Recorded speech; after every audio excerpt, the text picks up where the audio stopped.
মধ্যপ্রাচ্যের বালুকা ভূমিতে নতুন এক ভূ রাজনৈতিক ঝড়ের পূর্বাভাস।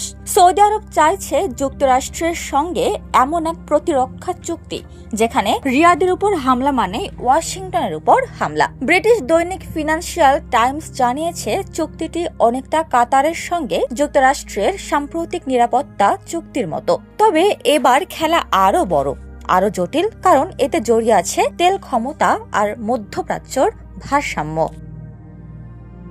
যুবরাজ মোহাম্মদ বিন সালমান, যিনি সৌদি আরবকে বদলে দিতে চান এক আধুনিক অর্থনৈতিক শক্তিতে, তিনি এখন নিরাপত্তার নিশ্চয়তা চান বিশ্বের সবচেয়ে শক্তিশালী মিত্রের কাছ থেকে। সূত্র বলছে চুক্তিটি বিশাল হবে সামরিক, গোয়েন্দা এবং কৌশলগত সহযোগিতায় নতুন অধ্যায় খুলে যাবে দুই দেশের মধ্যে। কিন্তু প্রশ্ন একটাই, এখন কেন?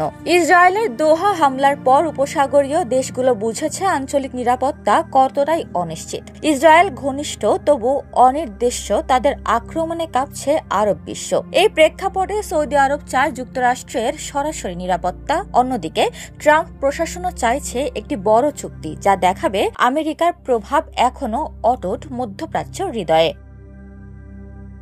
বিশ্লেষক ফিরাস মাকসাদ বলছেন এই চুক্তি হবে কাতারের চেয়েও বিশাল, কারণ এমবিএস জানেন তার $1 ট্রিলিয়ন উন্নয়ন পরিকল্পনা টিকবে না যদি নিরাপত্তা না থাকে নিশ্চিত। তবে বাধা একটাই, ইসরায়েলের সঙ্গে সম্পর্ক স্বাভাবিককরণের প্রশ্ন, যেখানে সৌদি স্পষ্ট বলেছে ফিলিস্তিন রাষ্ট্র প্রতিষ্ঠিত না হলে ইসরায়েলের সঙ্গে কোনো সম্পর্ক নয়। তেল, রাজনীতি আর নিরাপত্তার অদৃশ্য দাবার ছকে নতুন চাল দিচ্ছে রিয়াদ ও ওয়াশিংটন। এই চুক্তি বদলে দিতে পারে মধ্যপ্রাচ্যের ভারসাম্য। উপমা রায়, সোনালী নিউজ, ঢাকা।